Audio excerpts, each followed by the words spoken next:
Hello बच्चों, क्या हाल चाल। वेलकम बैक टू विद्यालय ग्लोबल एकेडमी। आज हम क्लास 10 सोशल साइंस में सिविक्स के चैप्टर नंबर 2 फेडरलिज्म को पढ़ने वाले हैं। ये बहुत ही इंपॉर्टेंट चैप्टर है। पावर शेयरिंग के बाद हम ये जानेंगे what is a federal country, how federalism is explained, how federalism is used in a different parts of the world. कई देश डेमोक्रेटिक हैं, जैसे कि भारत है, इसको union of state plus federal country दोनों कहा जाता है। तो यहां पर हम समझेंगे कि फेडरलिज्म क्या है। देखिए, फेडरलिज्म को समझने के लिए हमें यह समझना होगा कि सबसे पहले डेमोक्रेटिक कंट्री क्या होती है।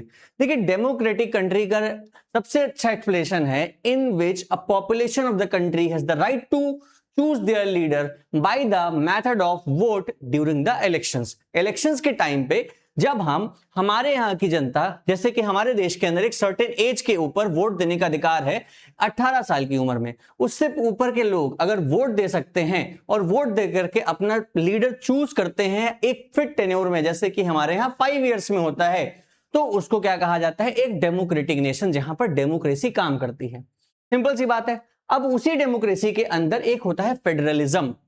फेडरलिज्म क्या होता है, आइए समझते हैं। In the previous chapter, we noted that the vertical division of power among the different levels of government is one of the major forms of power sharing in the modern democracies. Power का कई forms में बांटना, central government, state government and local government, ये सारी चीजें हमारे देश में होती हैं। इनको बांटने को ही क्या कहा जाता है? Power sharing. सिर्फ हमारे देश में प्राइम मिनिस्टर पावरफुल नहीं है, उसके नीचे चीफ मिनिस्टर, उसके नीचे लोकल लेवल पे गवर्नमेंट्स बनी हुई हैं, तो सबके पास अपना अपना एक अधिकार है। So in this chapter we focus on this form of power sharing, the most commonly referred as, इसको फेडरलिज्म बुलाया जाता है। इस पावर को बांटने को हम क्या कहते हैं?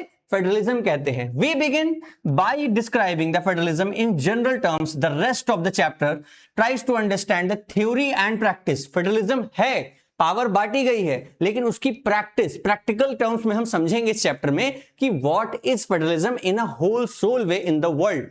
सो federalism in India, a discussion in a federal constitutional provision is followed by an analysis of policies and politics that has strengthened the federalism practices. क्या लिखा हुआ है? Policies and politics. Policies का मतलब क्या रूल्स बनाए गए हैं उस फेडरलिज्म को फॉलो करने के लिए, प्लस क्या पॉलिटिसाइज कैसे किया जाता है उस फेडरलिज्म को, कैसे पॉलिटिक्स उस तरीके से काम करती है। Towards the end of the chapter, जब चैप्टर खत्म होने वाला होगा, we turn to a local government, a new third tier of government. मैंने आपको अभी लिख के बताया था, central, state and local government की बात यहां पर होती है।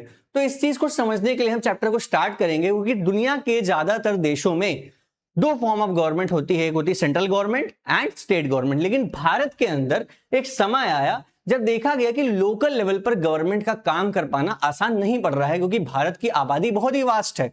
इतनी बड़ी आबादी होने के वजह से हमको एक नया फॉर्म ऑफ गवर्नमेंट फॉर्म करनी पड़ी, जो पूरे वर्ल्ड में सबसे सक्सेसफुल माना जा रहा है फेडरलिज्म की दुनिया में। इसको कहते हैं लोकल गवर्नमेंट। चलिए शुरू करते हैं फेडरलिज्म। फेडरलिज्म क्या होता है? What is federalism? फेडरलिज्म को समझते हैं कि हमने बेल्जियम और श्रीलंका को जाना था कि लास्ट चैप्टर में, कि you would recall one of the key changes made in constitution, Belgium was reduce the power to central government and given to the power to the regional government. Belgium क्यों शांति से अच्छा बन गया और श्रीलंका में अशांति क्यों फैली? क्योंकि बेल्जियम ने अपनी सेंट्रल गवर्नमेंट की पावर को कट करके, कम करके स्टेट गवर्नमेंट्स को पावर बढ़ा दी थी।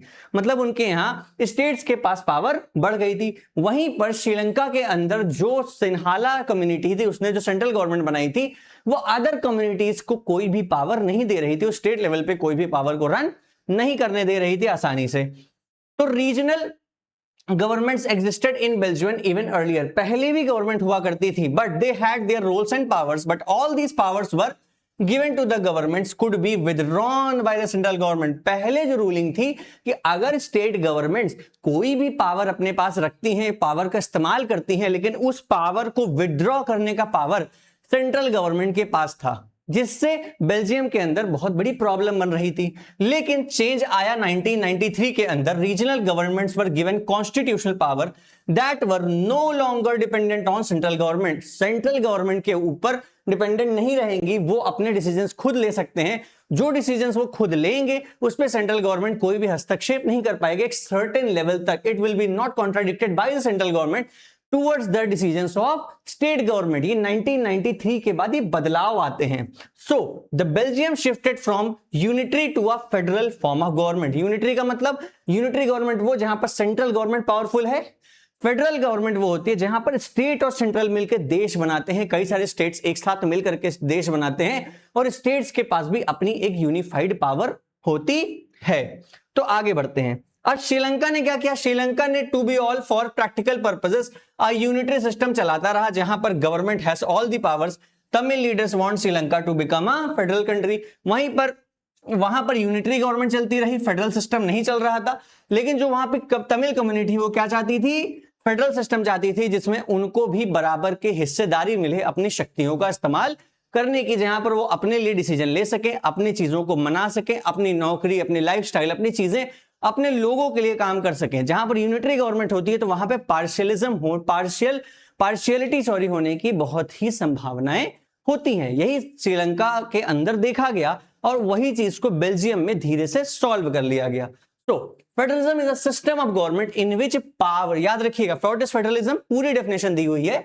Federalism is a system of government in which power is divided between central authority and various constituent unit of the country। आपके देश के अंदर central government plus state government या लोकल गवर्नमेंट जो third India में है, उनके अंदर जब पावर्स को बांट दिया जाता है तो उसको क्या कहा जाता है?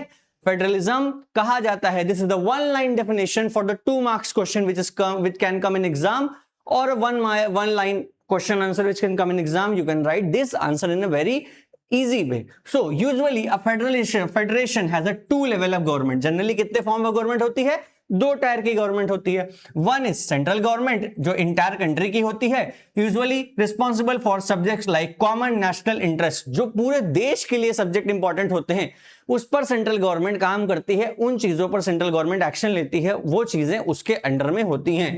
साथ ही साथ दूसरी गवर्नमेंट होती है वो कहलाती है लेवल ऑफ प्रोविंसेस और स्टेट गवर्नमेंट कहलाती है, जहां पर state as much as day by day to day administering their state, अपने स्टेट को डेली बेस पर अपने स्टेट्स की प्रॉब्लम को सॉल्व करते हैं। जैसे आपको समझने के लिए, देश के प्रधानमंत्री नरेंद्र मोदी जी हैं, वो कौन सा डिसीजन लेंगे? वो पूरे देश को काउंटर करते हुए डिसीजन लेंगे, चाहे असम की बात हो, चाहे कश्मीर की बात हो, चाहे गुजरात की बात हो, चाहे रामेश्वरम की बात हो, चाहे सेंट्रल इंडिया की बात हो, चाहे नॉर्थ इंडिया उत्तर प्रदेश की बात हो। वो कोई भी डिसीजन लेंगे वो देश को सोचते हुए लेंगे। लेकिन उसी जगह पर स्टेट ऑफ उत्तर प्रदेश आ जाइए तो वहां पर सीएम योगी आदित्यनाथ पूरे उत्तर प्रदेश का ध्यान रखेंगे, अपने रीजनल प्रॉब्लम्स को समझेंगे, अपने लोगों की प्रॉब्लम को अंडरस्टैंड करेंगे। तो ये कौन सी होगी? State government. तो सेंट्रल में दिल्ली में बैठे हुए हैं वो कौन सी है? Central government, the prime minister Narendra Modi ji. आगे बढ़ते हैं। Both of this level of government enjoy their power independent of the other. सारी गवर्नमेंट इंडिपेंडेंट पावर होती है, मतलब सेंट्रल गवर्नमेंट की पावर, स्टेट गवर्नमेंट की पावर अपनी अपनी इंडिपेंडेंस होती है सब, लेकिन थोड़ी सी अवॉइड होती है, लेकिन इनकी अपनी इंडिपेंडेंस रहती है। जैसे कि CM Yogi Adityanath state government के मिनिस्टर हैं, चीफ मिनिस्टर हैं, तो वो इतने ज्यादा अवॉइड नहीं है कि उनको अपने स्टेट में क्या डिसीजंस लेने हैं। उसी तरह सेंट्रल गवर्नमेंट इनके ऊपर दबाव नहीं बना सकता, उसी तरह स्टेट गवर्नमेंट इनके ऊपर दबाव नहीं बना सकता। वो अपने अपने लेवल पर अपनी अपनी पावर्स में क्या है, उनके पास फ्री हैंड है अपने स्टेट्स को चलाने का। इस मैप में आप देख पा रहे हैं जितने भी रेड नेशंस हैं, यहां पर there are only 25 of 193 countries which have federal political system. Citizens of 40% of the world population अगर देखा जाए तो जहां पर कंट्रीज में आते हैं जो कि डेमोक्रेसी के अंदर रहते हैं, जहां पर माना जाता है डेमोक्रेसी है। अब देखिए, कहने को तो डेमोक्रेसी है, ये कहा जा रहा है कि पाकिस्तान को डेमोक्रेसी मानते हैं और ये लोग, यहां पर देख लीजिए चाइना को वाइट कर रखा गया है। क्यों? क्योंकि चाइना के अंदर कहने की डेमोक्रेसी है, वहां पर है one party system, single party system. हम सब पढ़ चुके हैं सिंगल पार्टी सिस्टम। अपनी एक पार्टी बनाए हैं, अपने इलेक्शन करवाते हैं, अपने जीत लेते हैं और अपने आप को कहते हैं कि हमने क्या है, हमें डेमोक्रेसी है। और बाकी पाकिस्तान कैसी डेमोक्रेसी है वो सब हमको पता है। वैसे यूएसए वर्ल्ड की ओल्डेस्ट डेमोक्रेसी है और भारत वर्ल्ड की लार्जेस्ट डेमोक्रेसी कहा जाता है। तो ये सब टर्म्स को याद रखिएगा। उसके बाद आता है फेडरलिज्म, उसी के अंदर हम समझने का प्रयास कर रहे हैं। तो आगे बढ़ते हैं। In this sense Federalism is contrasted within the unity of governments. Under the unitary system, there is only one level of government, sub-unit subordinate to the central government. Unitary government क्या होती है? जहां पर सेंट्रल गवर्नमेंट के नीचे subordinate government होती है, the central government can pass an order to the provincial local governments, but in federal system the central government can not order the government something, the state government has the power of its own which is not answerable to the central government. कई जगह पर जहां पर central government ज्यादा powerful होती है, वो states को ऑर्डर कर सकती है कि आपको ये पर्टिकुलर काम करना है, लेकिन जिस जगह पर ये सिस्टम होता है तो उसको फेडरल सिस्टम बिल्कुल भी नहीं कहेंगे, क्योंकि स्टेट्स के पास अपनी कुछ पावर्स होती हैं जिसके लिए वो सेंट्रल के ऊपर अबाइड नहीं है। सेंट्रल उनसे रिक्वेस्ट कर सकता है लेकिन उन पे दबाव नहीं बना सकता उस काम को करने के लिए। इसीलिए कहा जाता है फेडरल सिस्टम के अंदर स्टेट्स और सेंटर के पास अपनी अपनी पावर्स होती हैं, जिसको उनको वर्क करने के लिए उनकी आसानी पड़ती है कि न सेंटर स्टेट पे दबाव बना सके न स्टेट सेंटर पर दबाव बना सके। तो इसको समझने के लिए अगर हम देखें, both these governments are separately answerable to the people. हमारे देश के अंदर सेंट्रल गवर्नमेंट के इलेक्शंस अलग होते हैं, स्टेट गवर्नमेंट के इलेक्शन अलग होते हैं। इसीलिए एमपी और एमएलए होता है सांसद और विधायक। एमपी के इलेक्शंस जब होते हैं तो प्रधानमंत्री की बात होती है, और एमएलए के इलेक्शंस जब होते हैं विधायकों के, तब चीफ मिनिस्टर की बात होती है। स्टेट टू स्टेट, हमारे देश में हर स्टेट में अलग अलग टाइम पे इलेक्शंस होते हैं, जिसकी प्रॉब्लम को सॉल्व करने के लिए आज सरकार हमारी वन नेशन वन इलेक्शन पर बात कर रही है। बट स्टिल जहां पर स्टेट की बात आती है तो वहां पर स्टेट इलेक्शंस होते हैं, जहां पर सेंटर की बात होती है वहां पर सेंट्रल इलेक्शंस होते हैं, जिसको लोकसभा और विधानसभा के लिए इलेक्शंस भी कहा जाता है। इसी तरह सबकी पावर्स अलग अलग डिवाइडेड हैं, जहां पर वो अलग अलग लोगों को आंसरेबल हैं। जिस तरीके से अगर हम आसानी से समझें तो आने वाला चुनाव जो है पंजाब के अंदर है, फिर उसके बाद यूपी के अंदर है, अभी बंगाल का इलेक्शन होकर गया, तो ये कैसे इलेक्शंस कहलाएंगे? स्टेट इलेक्शंस कहलाएंगे। 2024 के अंदर प्रधानमंत्री श्री नरेंद्र मोदी जी तीसरी बार प्राइम मिनिस्टर बनते हैं कोalition गवर्नमेंट के साथ। अभी इसी चैप्टर में आगे आएगा, वो क्या है? सेंट्रल इलेक्शंस में आता है। अब अगला सेंट्रल इलेक्शंस कब होंगे? 2029 के अंदर। तो हर स्टेट का इलेक्शंस अलग होते हैं हमारे देश में, और सेंट्रल के इलेक्शंस अलग होते हैं। तो स्टेट के लोग और सेंटर के इलेक्शंस में वहां के लीडर्स का अलग अलग अकाउंटेबिलिटी होती है लोगों के प्रति।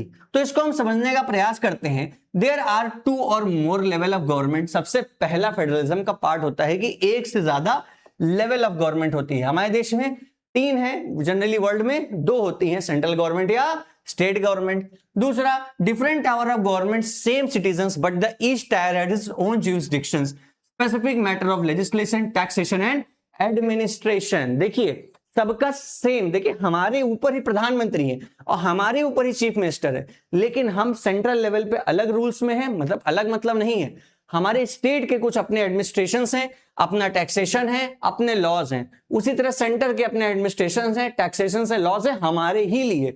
जैसे कि लेजिस्लेशन क्या है, हमारे यहाँ की पुलिस, यूपी पुलिस मान लीजिए अगर है, तो यूपी पुलिस किसको आंसरेबल है? चीफ मिनिस्टर को, सेंट्रल गवर्नमेंट को नहीं। टैक्सेशन क्या है, हमारे यहाँ 2 टैक्स पड़ते हैं, कौन कौन से? CGST, IGST. आईजीएसटी होता है सेंट्रल गवर्नमेंट का, सीजीएसटी होता है स्टेट गवर्नमेंट का।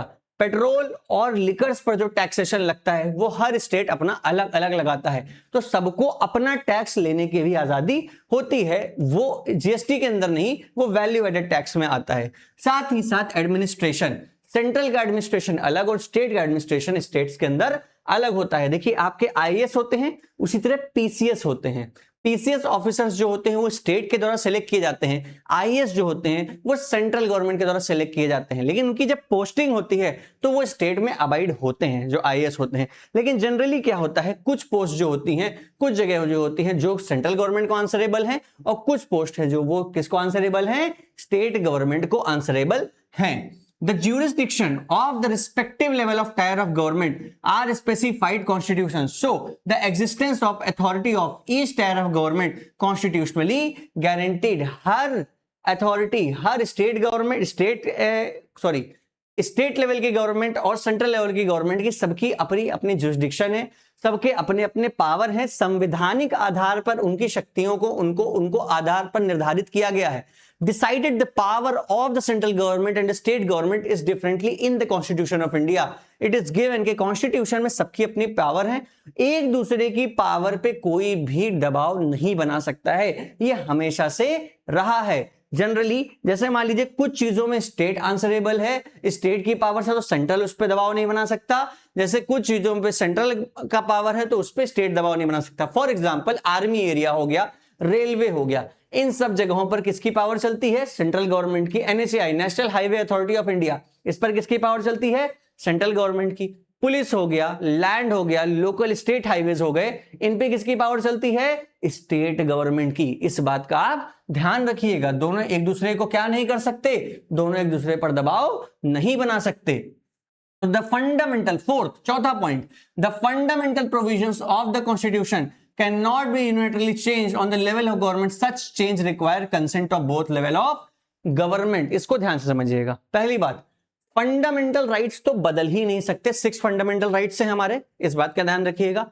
और फंडामेंटल प्रोविजंस, कुछ ऐसे कानून हैं, मान लीजिए कुछ कानून में पूरी तरीके से बदलाव आ रहे हैं, तो कानून में पूरी तरीके से बदलाव सेंट्रल गवर्नमेंट डायरेक्टली नहीं कर सकती। जनरली आज के समय में मान के चलता हूं कि बच्चों को पता होगा कि सरकार में कानून बदलाव कैसे किए जाते हैं। जब बेसिक अमेंडमेंट ऑफ कॉन्स्टिट्यूशन किया जाता है तो लोकसभा से पास करते हैं, राज्यसभा से पास करते हैं, प्रेसिडेंट के साइन करते हैं, कानून बन जाता है। लेकिन ऐसा अगर पूरी तरीके से कानून को अमेंड करना है तो आसान नहीं होगा। आपको लोकसभा से पास करना होगा, राज्यसभा से पास करना होगा, 50% ऑफ द स्टेट विधानसभा से पास करना होगा, स्टेट लेजिस्लेटिव असेंबली से पास करना होगा, उसके बाद प्रेसिडेंट साइन करेंगे। ये कब हुआ था? ये हुआ था, आप याद करेंगे, जब जीएसटी आया था हमारे देश के अंदर, हम सीधे वैल्यू एडेड टैक्स से गुड्स एंड सर्विसेज टैक्स की तरफ जा रहे थे। पुराने सारे प्रोविजंस खत्म, बिल्कुल एक नया कानून टैक्सेशन के लिए आ रहा था। तो इसको हमें हर स्टेट से पास कराना पड़ता है, हर मतलब 50% से ज्यादा स्टेट से भी पास कराना होता है, लोकसभा में पास कराना होता है, राज्यसभा में पास कराना होता है। तो आप यहां जान पा रहे होंगे इस फोर्थ पॉइंट में कि स्टेट्स के कितनी पावर होती है, कि अगर आपकी सरकार सेंट्रल गवर्नमेंट में है तो आपके पास यह पावर नहीं है कि आप कानून में कुछ भी बदलाव कर दें। आपको स्टेट लेवल पर भी लोगों से, वहां के संवैधानिक अधिकारों से, वहां के विधानसभा से, वहां के जो लेजिस्लेटिव काउंसिल से पूछना होगा, वहां से पास कराना होगा कानून को, तब जाके आप कोई बड़े मेजर चेंजेस कॉन्स्टिट्यूशन में कर सकते हैं। यही सबसे खूबसूरत पॉइंट है फेडरलिज्म का। Federalism gives the power to the state and the central equally so that they can not misuse their power. Equally का मेरा कहने का मतलब है उनके लेवल पर उनके पास अपनी पावर होती है। Fifth, courts have the power to interpret the constitution and the power different level of government. The highest court act as an umpire dispute arise between the different levels of government in the exercise of their respective power. सबसे पहली बात, legislature, executive, judiciary हमने पढ़ा है। तो judiciary क्या करती है? Review the law. क्या करती है? Constitution power of different level can have a power to interpret the law. वो ऑब्जर्व कर सकती है क्या ये कानून सही है बच्चों, दुनिया के लिए, सॉरी देश के लिए, क्या गलत है, ये कर सकती है, चाहे स्टेट लेवल पे बना हो चाहे सेंट्रल लेवल पे बना हो। या अगर किसी स्टेट टू स्टेट या सेंटर टू स्टेट के बीच में कोई भी डिस्प्यूट होता है तो उसको कौन सॉल्व करेगा? कोर्ट सॉल्व करेगा। कैसे डिस्प्यूट होते हैं? पानी के लिए डिस्प्यूट हो जाता है, रिसोर्सेज के लिए डिस्प्यूट हो जाता है, और आपका बहुत सारे ऐसी चीजें होती हैं जिसको सॉल्व करना बहुत जरूरी होता है। तो इसके लिए केस कहां लड़े जाते हैं? कोर्ट्स में केस लड़े जाते हैं। अभी रिसेंट किसी 2 स्टेट्स के बीच में पानी की प्रॉब्लम को सॉल्व किया गया था। आप इसको कमेंट बॉक्स में सर्च करके बताइएगा किन 2 स्टेट्स के बीच में पानी की प्रॉब्लम अब सॉल्व हो चुकी है। ये बहुत दिन से ये केस अटका हुआ था। सेंट्रल से स्टेट की भी फाइट हो जाती है किसी चीजों में, कुछ चीजों में सेंटर नहीं चाहता कि ये हो, कुछ चीजों में स्टेट नहीं चाहता कि मेरे स्टेट्स में ये काम सेंटर के द्वारा किए जाएं। तो उन डिस्प्यूट्स को सॉल्व कौन करता है? कोर्ट्स हमारी सॉल्व करती है। तो एक proper pattern of set of pattern बना हुआ है कि काम कैसे करना है। तो आसान तरीके से आगे 6 पॉइंट पर आते हैं। देखिए फेडरलिज्म की खूबसूरत पॉइंट्स हैं यहां पर। व्हाट, हाउ फेडरलिज्म वर्क्स, कैसे काम करता है। 6, sources of revenue her government के क्लियरली स्पेसिफाई किए गए हैं और अपनी फाइनेंशियल ऑटोनॉमी है। स्टेट्स के पास और सेंटर के पास पैसे कमाने के अपने अपने सोर्स हैं, तो वो अपने अपने टैक्सेशन लगाते हैं, तो उनके पास अपने टैक्स लगाने की अपनी पावर होती है। क्योंकि देखिए जैसे कि मान लीजिए इसका एग्जांपल मैं आपको दूं कि सोर्सेज ऑफ रेवेन्यू अगर हम देखें तो जैसे कि पेट्रोलियम हो गया, लिकर हो गया और पान मसाला हो गया, इन सब पे बहुत हाई टैक्स गवर्नमेंट लेती है। ये एक बहुत ही बड़ा रेवेन्यू का सोर्स है सरकार का। और बहुत सारी चीजों पे टैक्सेशन डिसाइडेड होते हैं, जिसको मैंने अभी आपको बताया ना, रेवेन्यू के सोर्सेस सीजीएसटी एंड एसजीएसटी लगता है, और कई तरीके के टैक्सेस गवर्नमेंट कमाती है, क्योंकि अगर गवर्नमेंट टैक्स नहीं लेगी तो गवर्नमेंट डेवलपमेंट नहीं कर पाएगी। ये most of the probable point democracies में कहा जाता है। तो हर स्टेट का और सेंट्रल गवर्नमेंट की powers of taxation revenue decide रहता है। The federal system has a dual objective, दो ऑब्जेक्टिव होते हैं इसके। क्या क्वेश्चन आ सकता है, what are the two objectives of federal system? क्या? To safeguard and promote the unity of the country while at the same time accommodate regional diversity. देश की क्या करना है? यूनिटी को मेंटेन रखना है, प्लस डाइवर्सिटी को भी मेंटेन रखना है। मतलब यूनिटी इन डाइवर्सिटी को चलाते हुए रहना है। हमारा देश पूरी दुनिया का अकेला ऐसा देश है जिसमें इतने डाइवर्स लोग रहते हैं और इतनी डाइवर्स ज्योग्राफी है हमारे देश की। पहाड़ भी है, पठार भी है, we have a mountains, plains, plateaus, we have a desert, we have oceans, everything, and people are living at each places of the country with different dialects, different region, religion and different lifestyle, but they belong to the one nation that is called India, that is called Bharat. तो हमें वहां पर क्या maintain रखना होता है? Unity को, साथ में डाइवर्सिटी को। Therefore, two aspects are crucial for the institutions and practice federalism. Government at different levels should agree some rules, power sharing, and they should also trust each would abide by the parts of agreement. An ideal federal system has both aspects, mutual trust and agreement to live together. Therefore, two aspects क्या हैं? पहला, unity in the community while the diversity region में maintain रहे। तो क्या करना होगा? Therefore, two aspects crucial are institutions and practice of federalism. जितने भी इंस्टीट्यूशंस हैं वो प्रॉपरली काम करें और वहां पर प्रैक्टिस की जाए किसकी? फेडरलिज्म की। गवर्नमेंट जो डिफरेंट लेवल पर हो वो अपनी पावर को प्रॉपरली शेयर रखें, साथ ही साथ एक दूसरे पर ट्रस्ट, म्यूचुअल ट्रस्ट बना हो, एग्रीमेंट टू लिव टुगेदर, और साथ में रहने का मेंटेनेंस और मेंटल एग्रीमेंट हमेशा बना रहे। सरकारें इस तरीके से काम करें कि पूरा देश एक साथ जुड़ा रहे। ये सबसे बड़ा इंपॉर्टेंट पॉइंट होता है फेडरलिज्म का।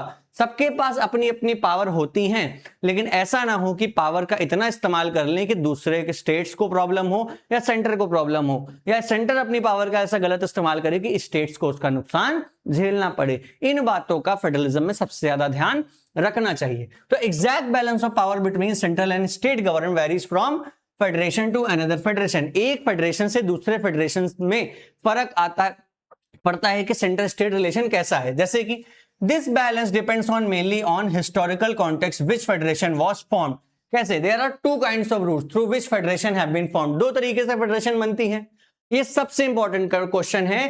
फेडरेशन दो टाइप की होती है, एक होती है कमिंग टुगेदर फेडरेशन और एक होती है holding together federation.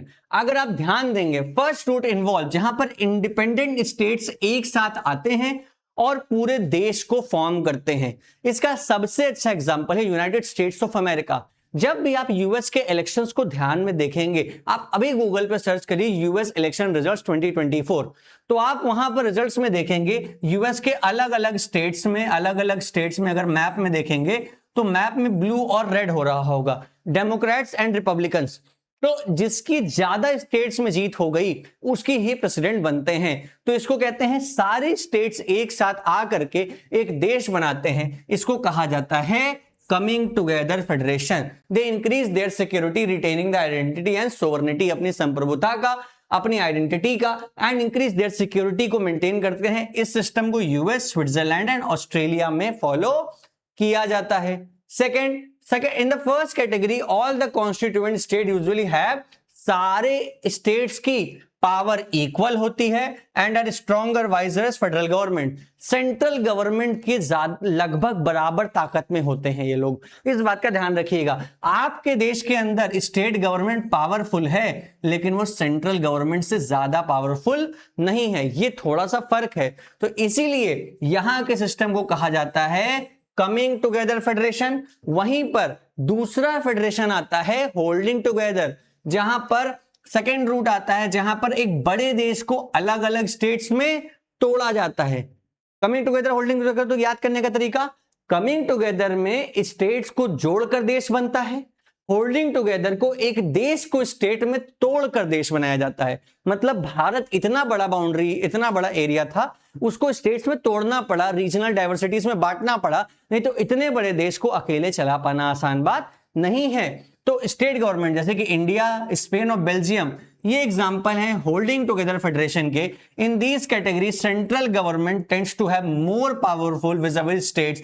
Very often different constituent units of federation have unequal power, some units grant specific power. हाँ, और ये भी है, इसमें स्टेट्स के पास बराबर की पावर नहीं होती है, सेंट्रल के पास ज्यादा पावर होती है स्टेट्स से, और सारे स्टेट्स की पावर भी बराबर नहीं होती है, कुछ को स्पेशल स्टेटस मिलता है। जैसे आर्टिकल 370 हटाया गया था, जहां पर जम्मू कश्मीर के पास स्पेशल स्टेटस था, नॉर्थ ईस्ट में कुछ स्टेट्स के पास स्पेशल स्टेटस है, उत्तराखंड के पास कुछ चीजों में प्रोविजंस है, स्पेशल स्टेटस है। इनको इसलिए दिया गया है क्योंकि वहां की रीजनल डाइवर्सिटी को बचाने के लिए, वहां की लाइफ को मेंटेन रखने के लिए हमारे संविधान में ये बदलाव किए गए। तो geography to geography, places to places से डिसाइड किया जाता है कि क्या रखना है, होल्डिंग टुगेदर फेडरेशन या कमिंग टुगेदर। इसीलिए ये नहीं कह सकते कि कौन सा अच्छा है, क्योंकि चल दोनों रहे हैं, इतने सालों से आगे बढ़ते चले आ रहे हैं। सक्सेस के रेट को तो हम एक पैमाने पर जज नहीं कर सकते, इसीलिए दो मैप फैक्टर होते हैं, coming together federation and holding together federation. Coming together का मतलब होता है स्टेट्स मिल करके देश बनाते हैं, होल्डिंग टुगेदर में होता है एक देश को स्टेट्स में काटा जाता है। काटा गया जाता है मतलब डिवाइड किया जाता है स्टेट्स के फॉर्म में एक देश को प्रॉपर चलाने के लिए। ठीक है, तो अब हम यहां तक समझ गए कि फेडरेशन क्या होता है, what is a federal country, क्या कितने तरीके से फेडरेशन काम करती है, क्या क्या प्रोविजंस होते हैं फेडरल कंट्री के, स्टेट्स और सेंट्रल की पावर कैसे डिसाइड होती है, कितने टाइप के फेडरेशन होते हैं, दो टाइप के, coming together federation and holding together federation. अब हम यहां पर समझेंगे Bharat, what makes a India a federal country. Bharat को, एक देश को फेडरल कंट्री कैसे बुलाया जाता है, क्यों बुलाया जाता है। हमने देखा जैसे कि बेल्जियम और श्रीलंका हो गए, face so many problems in maintaining diversity. Diversity maintain करने में बेल्जियम और श्रीलंका दोनों को प्रॉब्लम फेस करनी पड़ी। वहीं पर बेल्जियम में डच और फ्रेंच की प्रॉब्लम थी, श्रीलंका में सिन्हाला और श्रीलंकन तमिल्स की प्रॉब्लम थी। उस चीज को लड़ते लड़ते उन लोगों ने एक सोल्यूशन पर चले आए थे बेल्जियम, और दूसरा सिविल वॉर तक चले गए थे। तो वहां पर दोनों ने सेम तरह की प्रॉब्लम को झेला, क्या था, वो थी regional diversity.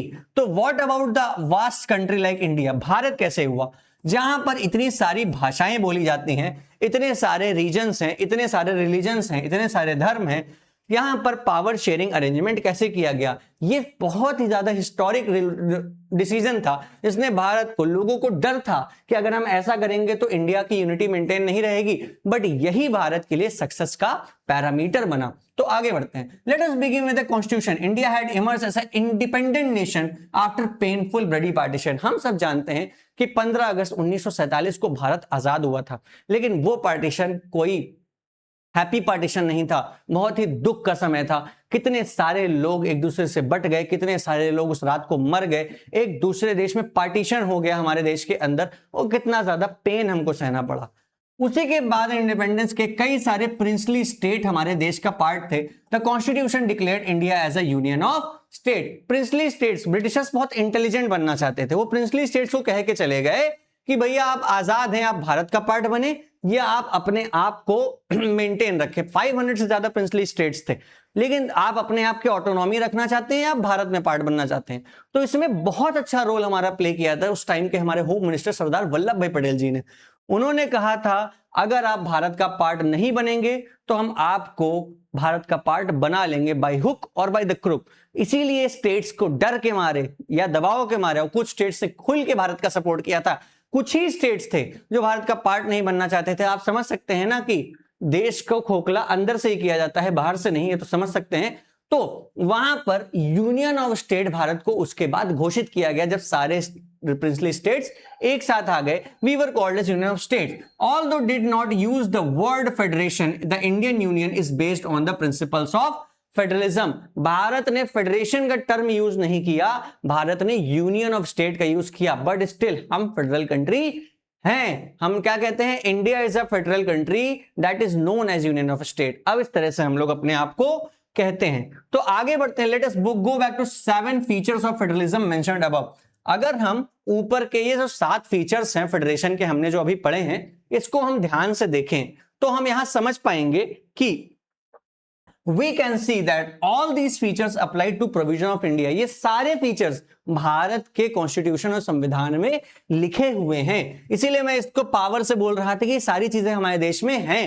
The constitution originally provides 2 tyre of system of government in union government and central government, और साथ ही साथ स्टेट गवर्नमेंट हमारे यहाँ होती थी। 2 टायर ऑफ गवर्नमेंट थी जब देश आजाद हुआ था। लेटर हमारे देश में 1992 के आसपास हमारे पास 3rd टायर ऑफ गवर्नमेंट आई, वो आई पंचायती राज और म्युनिसिपैलिटीज बनाई गई, जो आपके नगर पालिका, नगर निगम, ग्राम प्रधान है, इसको 3rd टायर ऑफ गवर्नमेंट में काउंट किया जाता है। इस बात का हमेशा ध्यान रखिएगा, ये पहले एग्जिस्टेंस में नहीं थी, बाद में एग्जिस्टेंस में आई हैं। As in any federation, these different tier of enjoy separate jurisdiction, सबकी अपनी अपनी jurisdiction है। The constitution clearly provided the threefold distribution of legislative power between union government and state government। Three-fold powers का distribution किया गया central government और state government के बीच में। जैसे कि सबसे पहला, कुछ चीजें ऐसी होती हैं जो सेंट्रल गवर्नमेंट के हाथ में होती है, स्टेट गवर्नमेंट उसमें इंटरफेयर नहीं कर सकता, उसको कहा जाता है यूनियन लिस्ट। 3 तरह की लिस्ट होती है, जनरली 4, लेकिन हम 3 बताएंगे आपको। यूनियन लिस्ट होती है, includes the subject of national importance such as defence of the country, इसमें स्टेट बिल्कुल भी इंटरवीन नहीं कर सकता।